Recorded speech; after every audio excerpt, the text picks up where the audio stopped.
ମା ଆଜି ଆଜି ବାହୁଡା ପ୍ରଭୁ ଶ୍ରୀ ଜଗନ୍ନାଥ ଶ୍ରୀମନ୍ଦିରକୁ ଆଜି ଫେରିଛନ୍ତି, ଶ୍ରୀମନ୍ଦିରକୁ ବିଜେ କରିଛନ୍ତି। ଆଜି ଜଣଙ୍କର ଅନୁଭୂତି ଆମେ ଟିକେ ପଢିବା, ଭଲ ଲାଗିବ। ଏମିତି ସମସ୍ତଙ୍କର କେତେ କେତେ ଲୋକଙ୍କର ଅନୁଭୂତି ଅଛି। ଲେଖିକା ହଉଛନ୍ତି ବିଜୟିନୀ ଦାସ ଏବଂ ଅନୁଭବର ଲେଖା ଟିକେ ସେଇଭଳି ଭାବରେ ଆମେ ଶୁଣିବା। ଦୁଃଖ ହେଉ କି ସୁଖ ହେଉ, ପ୍ରାପ୍ତି ହେଉ କି ବିଫଳତା ହେଉ, ସବୁ ମୂଳରେ ସେଇ ଅଦୃଶ୍ୟ ହାତର କରାମତି ହିଁ ଲୁଚି ରହିଥାଏ। କଳସୀରେ ମୁଠାଏ ମୁଠାଏ ତଣ୍ଡୁଳ ଭରିବା ଭଳି ଜୀବନର ଶୂନ୍ୟ ସିନ୍ଧୁକରେ ଭରି ଚାଲିଥାଏ ଅନୁଭବକୁ, ଅନୁଭୂତିକୁ, ଉପଲବ୍ଧିର ସେହି ଅଷ୍ଟ ଅଣିମାକୁ। ଏନ୍ତୁଡୁ ଶାଳରୁ ଶ୍ମଶାନ ଯାଏ ସେଇ ତ ପୂର୍ଣ୍ଣ କରୁଥାନ୍ତି ଜୀବନ ପାତ୍ରକୁ। ମଣିଷ ବେଳେବେଳେ ସେଇ ଅଦୃଶ୍ୟ ଶକ୍ତିର ମହିମା ବୁଝି ଅବୁଝା ହୁଏ, ଜାଣି ଅଜଣା ହୁଏ ଓ ତା ଜୀବନର ସକଳ ବ୍ୟର୍ଥତା, ଅପ୍ରାପ୍ତି ଓ ଅପମାନ ପାଇଁ ତାଙ୍କୁ ହିଁ ଦାୟୀ କରେ। ଅମୁକ ଲୋକକୁ ଏତେ ସୁଖ ଦେଲ, ମୋ ବେଳକୁ କୃପଣ ହେଲ ବୋଲି କହେ। ସତରେ କଣ ସେୟା ନୁହେଁ କି? କରି କରାଉଥାଏ ସେହି, ତା ବିନୁ ଅନ୍ୟ ଗତି ନାହିଁ। ଏଇଭଳି କେତେ କଥା ଆମେ ଶୁଣିଛନ୍ତି। ସେ କିନ୍ତୁ ପରମ କାରୁଣିକ। ତାଙ୍କୁ ଡାକିବା ଭଳି ଡାକିଲେ ହିଁ ସେ ଆସି ଉଭା ହୋଇଯାଆନ୍ତି ତତ୍କ୍ଷଣାତ୍। ନାଇଁ ତ ଭାବକୁ ନିକଟ, ଅଭାବେ ଅଭେଟ ହୋଇ ରହିଥାନ୍ତି, କୁନ୍ଦର ଲଗେଇ ନାଟ ଦେଖୁଥାନ୍ତି। କିନ୍ତୁ ଡାକିବି ଭାବି ତ ଡାକିବା ଭଳି ତନ୍ମୟପଣରେ ଜୁଡୁବୁଡୁ ହୋଇ ଡାକି ହୁଏନି। ସେ ଡାକ ଆସେ ଅନ୍ତଃସ୍ଥଳରୁ, ହୃଦୟର ନିଗୁଢ଼ତମ ଅଭ୍ୟନ୍ତରରୁ, ବ୍ୟାକୁଳତାରେ ଛଳ ଛଳ, ପୁଣି କାରୁଣ୍ୟରେ ସାନ୍ଦ୍ର ହୋଇ। ତା ପୁଣି ସେଇ ଦୟାମୟ ଦୟା କଲେ ହିଁ ଘଟେ।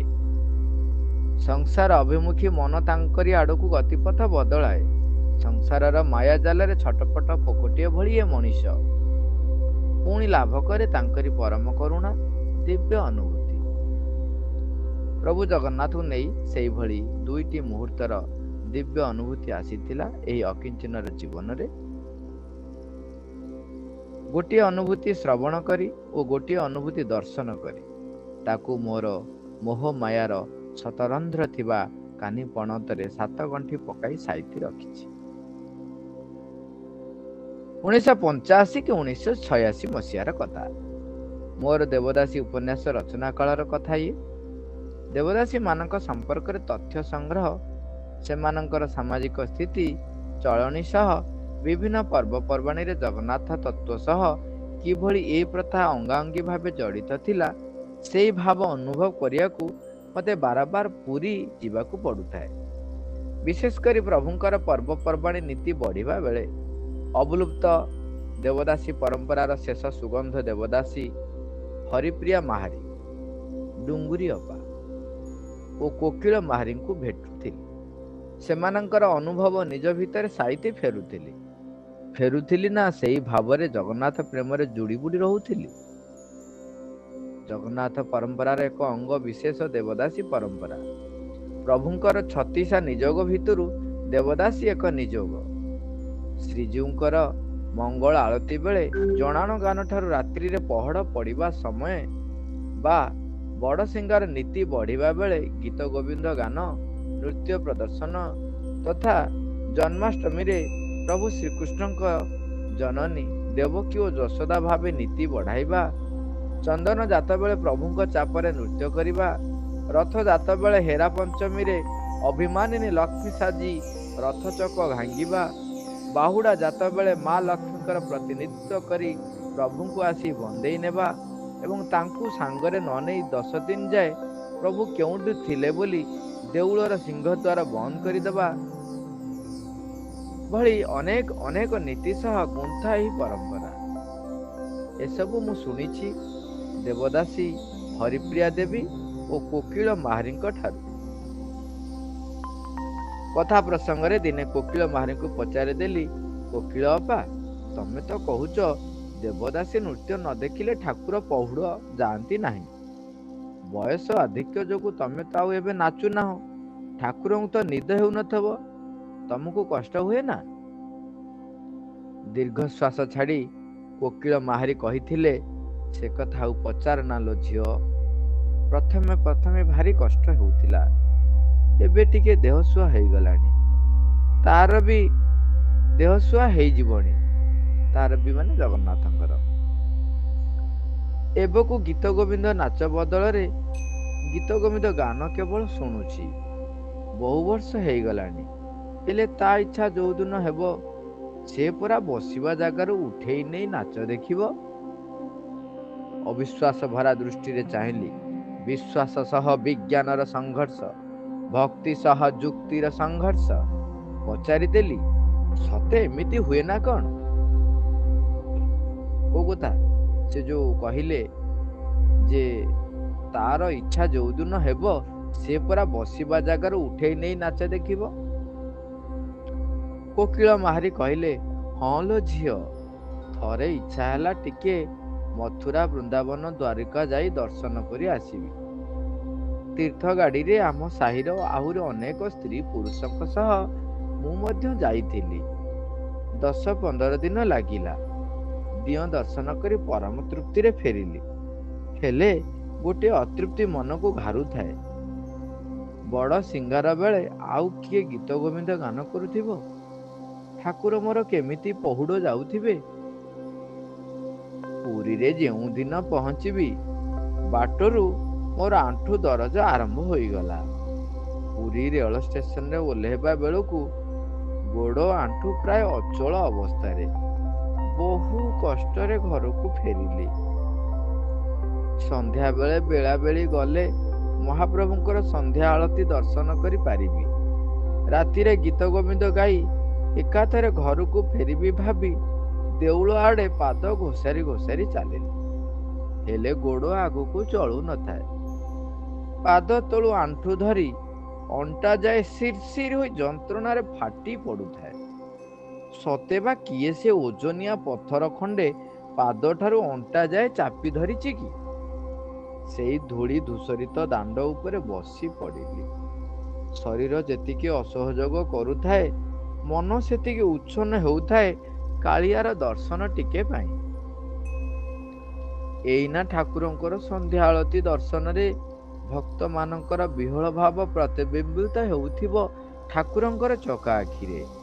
ବଡ଼ ସିଂହାର ଧୂପ ପାଇଁ ସେବୈତ ମାନେ ଚଳଚଞ୍ଚଳ ହୋଇ ଉଠୁଥିବେ। ଭକ୍ତଗଣ ପ୍ରତୀକ୍ଷା କରିଥିବେ ଚର୍ମ ଚକ୍ଷୁରେ ପ୍ରଭୁଙ୍କର ବଡ଼ ସିଂହାର ବେଶର ମନଲୋଭା ଦୃଶ୍ୟ ଦେଖିବାକୁ।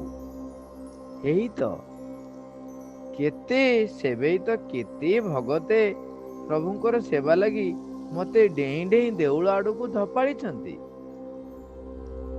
ମନରେ ଭାରି ଅଭିମାନ ଆସିଲା। 3 ଧାମ ବୁଲେଇ ଆଣିଲୁ, ପାଦରେ ମନ ପବନ କଠଉ ଖଞ୍ଜି ଦେଲୁ, ଅଥଚ ତୋରି ଧାମରେ ପାଦ ଦେଉ ଦେଉ ମତେ ପଙ୍ଗୁ କରିଦେଲୁ। ଧନ୍ୟ କହିବରେ କାଳିଆ ତୋ ଦଗାଦିଆ ପଣକୁ।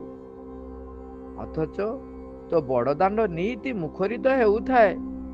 ମୁଖଂ କରୋତି ବାଚାଳଂ ପଙ୍ଗୁଲଙ୍ଘୟତେ ଗିରି ଯତ୍କୃପା ତମହଂ ବନ୍ଦେ ପରମାନନ୍ଦ ମାଧବଃ। ଧ୍ୱନିରେ ହଉ ଦେଖିବା, ତୋ ଜିଦ୍ କି ମୋ ଜିଦ୍। ତୁ ପ୍ରଭୁ ହେଲେ ତ ମୁଁ ତୋ ଦାସୀ। ତୋ ଦର୍ଶନରୁ ମତେ କେମିତି ବଞ୍ଚିତ କରିବୁ? ଅଣ୍ଟା ସଳଖି ତଳୁ ଉଠିବାକୁ ଚେଷ୍ଟା କଲି। ଅଣ୍ଟାରେ ଭୀଷଣ ଯନ୍ତ୍ରଣା, ସିଧା ଚାଲିବା ଅସମ୍ଭବ। ଚତୁଷ୍ପଦ ପ୍ରାଣୀ ଭଳି 2 ଗୋଡ଼ ଓ 2 ହାତର ଆଶ୍ରୟରେ ନଇଁ ନଇଁ ପଥ ଅତିକ୍ରମ କଲି। ହେଲେ ପାହାଚ ଚଢ଼ିବି କେମିତି? ବସିପଡ଼ି 2 ହାତ ଭରା ଦେଇ ପଛେଇ ପଛେଇ ପାହାଚ ଉଠିବାକୁ ଚେଷ୍ଟା କରି ତୃତୀୟ ପାହାଚରେ କଚାଡ଼ି ପଡ଼ିଲି। ଚତୁର୍ଦିଗ ଅନ୍ଧକାର ଦେଖାଗଲା। ଆପେ ଆପେ ତୁଣ୍ଡରୁ ଉଚ୍ଚାରିତ ହେଇଗଲା, ହେ ପ୍ରଭୁ ଜଗନ୍ନାଥ, ଇଏ କି ପରୀକ୍ଷା ତୁମର? କେତେ ରାତି ହେବ କେଜାଣି, ଗହନ ନିଦରେ ବି କାହାର ଏ ଡାକ ଅସ୍ପଷ୍ଟରୁ ସ୍ପଷ୍ଟ ହେଇ ଉଠୁଛି। ତନ୍ଦ୍ରା ତୁଟି ଯାଉଛି, ଆଖିପତା ଆପଣା ଛାଏ ଖୋଲିଗଲା। ପାଖରେ ଠିଆ ହୋଇଛି 12-14 ବର୍ଷର ପିଲାଟିଏ। ଶାଗୁଆ କୁମ୍ଭ ପକା ହଳଦିଆ ଗାମୁଛା ପିନ୍ଧିଛି। ଅଣ୍ଟାରେ ଆଣ୍ଟ କରି ବାନ୍ଧିଛି ନାଲି କରିଆଟିଏ। କାନ୍ଧରେ ତାର ପଇତା। ଭାବିଲି ଆମ ସାହିର କୋଉ ପଣ୍ଡା ପିଲା ହୋଇଥିବ ପରା। ମତେ ଏମିତି ଅବସ୍ଥାରେ ଦେଖି ଦେଉଳ ଫେରନ୍ତି ମୋ ପାଖରେ ଠିଆ ହୋଇଯାଇଛି।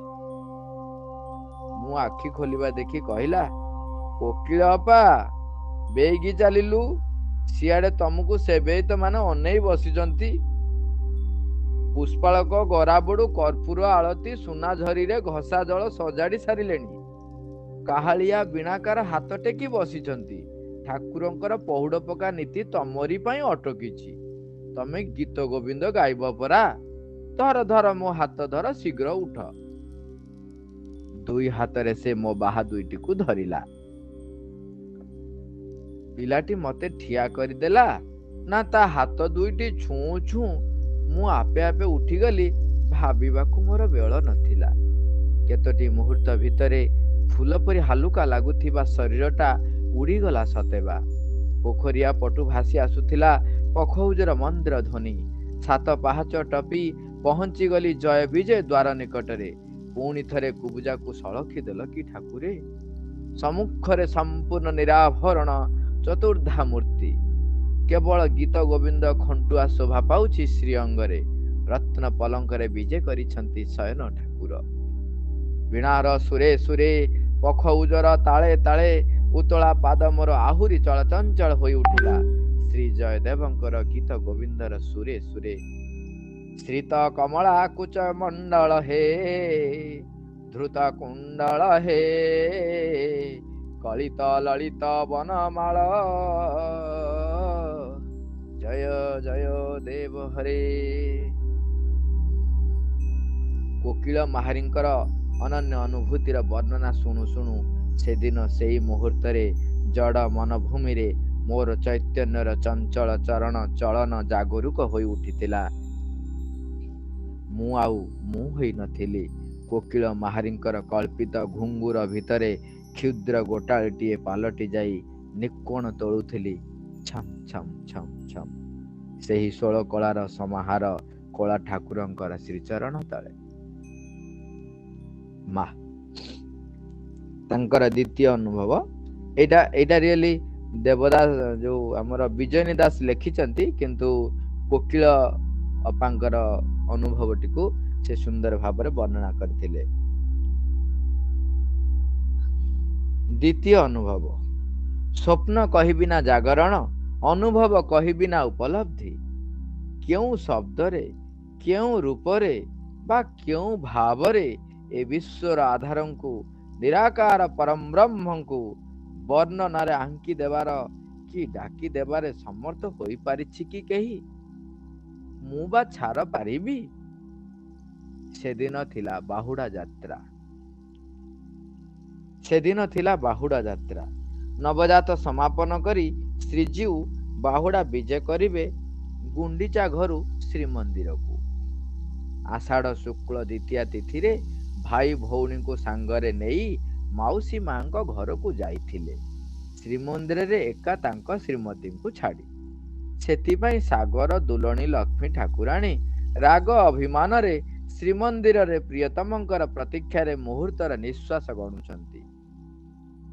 ଆଜି କିନ୍ତୁ ପରମା ରାଗ ଅଭିମାନ ଭୁଲି ପରମ ପୁରୁଷଙ୍କୁ ତାଙ୍କ ନିଉଛାଳି କରିନେବେ ଶ୍ରୀମନ୍ଦିରକୁ। ବାହୁଡା ରଥ ଯେତେବେଳେ ଶ୍ରୀନଗର ସାମ୍ନାରେ ପହଞ୍ଚିବ, ଜଗତ ଜନନୀ ମହାଲକ୍ଷ୍ମୀ ଦାସୀ ପରିବାରୀ ପରିବେଷ୍ଟିତା ହୋଇ ସୁବର୍ଣ୍ଣ ହାନ୍ଦୋଳାରେ ଆସି ମହାପ୍ରଭୁଙ୍କୁ ବନ୍ଦାପନା କରି ଶ୍ରୀମନ୍ଦିରକୁ ବାହୁଡି ଯିବେ।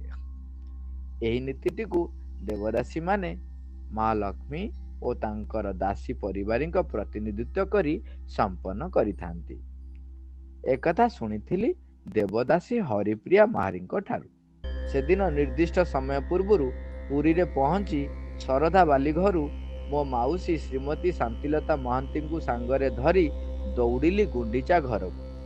ଗୁଣ୍ଡିଚା ଘରୁ ଠାକୁରଙ୍କ ପହଣ୍ଡି ବିଜେର ମନୋରମ ଦୃଶ୍ୟର ଦର୍ଶନ ହିଁ ଉଦ୍ଦେଶ୍ୟ ଥିଲା ମୋର। ମାତ୍ର ମୋ ଜୀବନର ସବୁ କାର୍ଯ୍ୟ ଭଳି ଏ କାର୍ଯ୍ୟଟି ମଧ୍ୟ ବିଳମ୍ବ ହୋଇଯାଇଥିଲା। ମହାପ୍ରଭୁଙ୍କର ଘରମୁହାଁ ବାହୁଡ଼ା ମନର ଉଦ୍ବେଗ ସହ ଭକ୍ତମାନଙ୍କ ଠାରୁ ବିଦାୟ ନେବାର ଦୁଃଖଦ ଭାବର ଫେଣ୍ଟା ଫେଣ୍ଟି ବେଗକୁ ନେଇ ରଥ ଗଡ଼ି ଚାଲିଥିଲା ବିରାମ ବିହୀନ ଭାବେ। ସେତେବେଳକୁ ତିନି ରଥ ବଡ଼ ଶଙ୍ଖ ଡେଇଁ ବଡ଼ ଦେଉଳ ଅଭିମୁଖେ ଆଗେଇ ସାରିଥିଲେ। ମାଉସୀ କହିଲେ, ଦେବଦାସୀଙ୍କ ନୀତି ବିଷୟରେ ଜାଣିବାକୁ ଆସିଛୁ ଯେତେବେଳେ ଚାଲୁନୁ ଡୁଙ୍ଗୁରି ମାହାରି ଘରକୁ ଯିବା। ରଥ ଲାଗିଲେ ଠାକୁରଙ୍କୁ ଯାଇ ଦର୍ଶନ କରିବା। ବିଳମ୍ବ ନ କରି ଧାଇଁଲୁ ହରିପ୍ରିୟା ମାହାରିଙ୍କ ଘରକୁ। ମାଉସୀ ପୁରୀ ଝିଅ, ତେଣୁ ପ୍ରତ୍ୟେକ ଗଳିକନ୍ଦି ସହିତ ନିବିଡ଼ ଭାବେ ପରିଚିତ। ଶରଦା ଭାଲିରୁ ଲବଣିଖିଆ ଛକ କେତୋଟି ମୁହୂର୍ତ୍ତରେ ଆମେ ଡେଇଁଗଲୁ।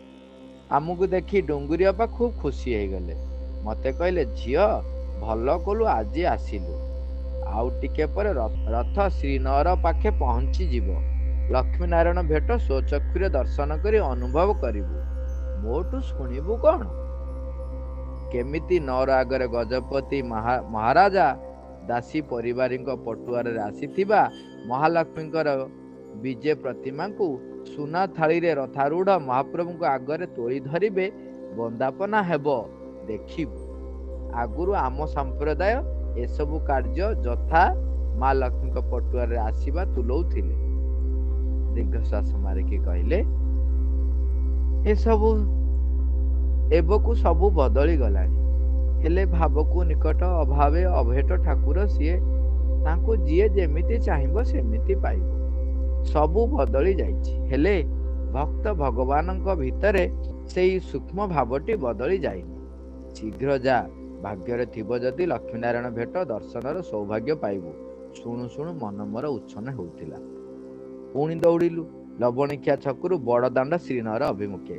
ଗଳି ଉପଗଳି ଦେଇ କାହା ବାରି ଦୁଆରେ ପଶି ଦାଣ୍ଡ ଦୁଆରେ ଆସି ବାହାରି ପହଞ୍ଚିଗଲୁ ଶ୍ରୀନଅର ପାଖାପାଖି। ଚତୁର୍ଦିଗ ଲୋକାରଣ୍ୟ, ସମସ୍ତଙ୍କ ଧ୍ୟାନ ଗୋଟିଏ ସ୍ଥାନରେ କେନ୍ଦ୍ରୀଭୂତ। ବଡ଼ ଦାଣ୍ଡ ସ୍ଥିତ ଯେତେ ଦୋକାନ, ଘର, ବାରଣ୍ଡା, ଛାତ, କେଉଁଠାରେ ବି ପାଦ ପକାଇବାକୁ ସ୍ଥାନ ନାହିଁ। ମନ୍ଦିର ଅଭିମୁଖେ ଘର ଘର ନାଦ କରି ହୁଳହୁଳି, ମର୍ଦ୍ଦଳ, କାହାଳି, ଘଣ୍ଟୁଆଳଙ୍କର ଘଣ୍ଟା ଧ୍ୱନି, ଜୟ ଜଗନ୍ନାଥ ଜଗନ୍ନାଥ ସ୍ୱାମୀ ନୟନ ପଥଗାମୀ ଭବ ତୁମେ, ଏ ଭଜନ କୀର୍ତ୍ତନ ଓ ଭକ୍ତମାନଙ୍କ ଉଦଣ୍ଡ ନୃତ୍ୟର ତାଳେ ତାଳେ ତାଳଧ୍ୱଜ, ଦେବଦଳନ ଓ ନନ୍ଦିଘୋଷ ରଥ ମହାସମାରୋହରେ ଗଡ଼ି ଗଡ଼ି ଆସୁଛନ୍ତି। ବିଶାଳ ଜନସମୁଦ୍ର ମଝିରେ ତିନୋଟି ଭାସମାନ ପୋତ ଅବା। ସମସ୍ତଙ୍କର ଭାଗ୍ୟ ଡୋରି ହାତରେ ଧରିଥିବା ଲୀଳାମୟ ଠାକୁରଙ୍କ ରଥର ଡୋରି ଆଜି ମଣିଷ ହାତରେ। ଲକ୍ଷ୍ମୀନାରାୟଣ ଭେଟର ସ୍ୱର୍ଗୀୟ ସୁଷମା ଦର୍ଶନ କରିବି ବୋଲି ଧାଇଁ ଆସିଲି, ହେଲେ ପାଦ ସ୍ଥାପିବାକୁ ସ୍ଥାନ କାହିଁ?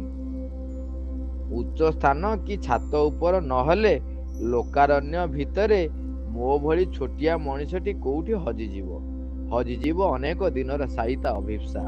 ମନ ଭିତରେ ମାଗୁଣିଟିଏ ଗୁଣୁଗୁଣାଉଥାଏ, ଦୟା କର ପ୍ରଭୁ, ଦୟା କର ପ୍ରଭୁ। ବିକଳରେ ମାଉସୀଙ୍କୁ ଚାହିଁଲି। ମାଉସୀ ମୋ ବିକଳ ଅବସ୍ଥା ବୁଝିପାରି କହିଲେ, ବ୍ୟସ୍ତ ହନା, ଯିଏ ଆଣି ଏଠି ପହଞ୍ଚାଇଛି ସିଏ ଠିଆ ହେବାକୁ କ'ଣ ଜାଗାଟିଏ ଦେବନି? ନଅର ଠାରୁ 20-25 ହାତ ପଛରେ ଆମେ। ଏଉଠୁ ହିଁ ସ୍ପଷ୍ଟ ଦେଖିହେବ ପ୍ରଭୁଙ୍କର ରୀତିନୀତି, ଗଜପତି ମହାରାଜାଙ୍କର ପୂଜାର୍ଚ୍ଚନା, କିନ୍ତୁ ଉଚ୍ଚ ସ୍ଥାନଟିଏ ଲୋଡ଼ା। ଆମେ ପଛକୁ ଚାହିଁଲୁ।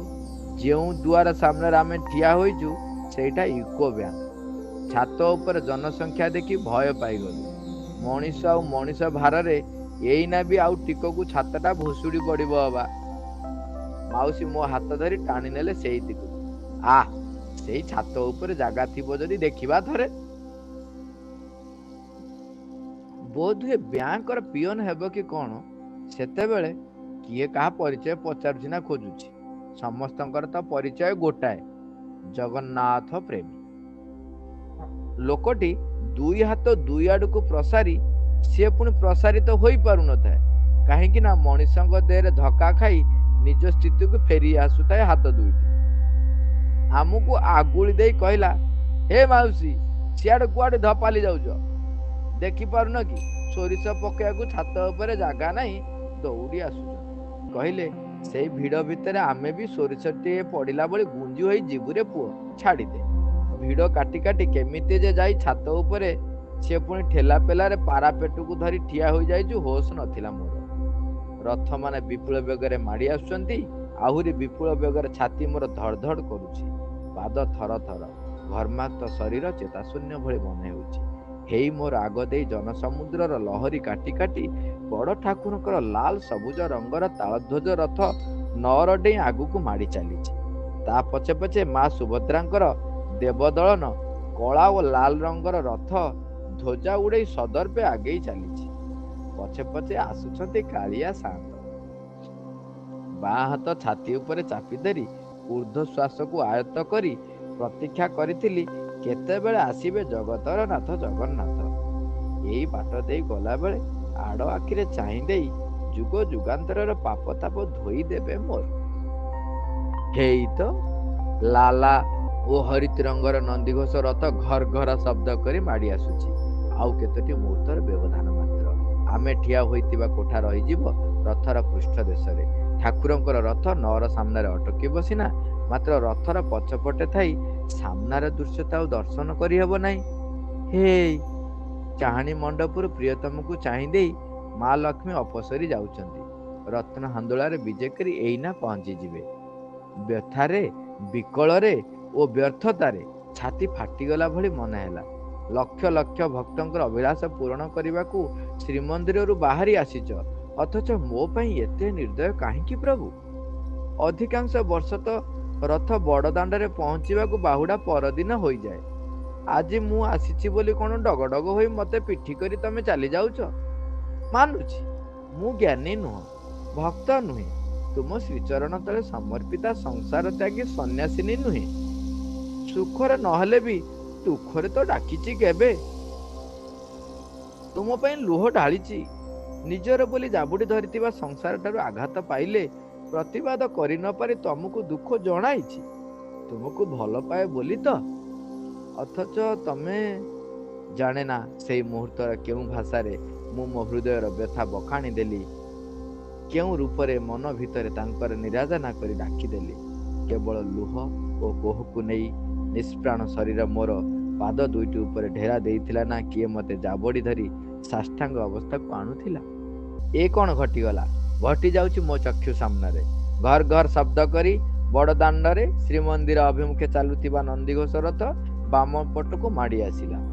ବାଡ଼ି ହଲାଇ ଡାହୁକୁ ଯେତେ ଚିତ୍କାର କରୁଛନ୍ତି ଭକ୍ତଗଣ, ଡାହାଣକୁ ଡାହାଣକୁ ରଥ ଦୌଡ଼ି ଟାଣ, ମଝିକୁ ଆଣନ୍ତୁ।